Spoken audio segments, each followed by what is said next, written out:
In this video, we're going to be talking about how to use Fashion Nova referral program. So let's just get straight into the video, shall we? So in order to go ahead and do that, first you will need to apply for the program. And in order to go ahead and do so, you'll need to simply go ahead and head into Safari and then search for Fashion Nova referral program. So just like that.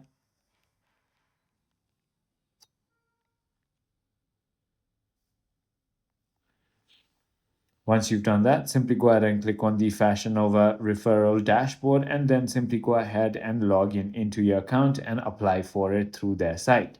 Once you've done that, then you will be able to go ahead and send your link or even create content and promote your link on the social media. And when people click on your link and purchase from your link, you will get a $30 credit. So it is as simple as that. I hope this video clarifies everything for you. If you have further more queries, feel free to comment down below and I'll see you on the next one.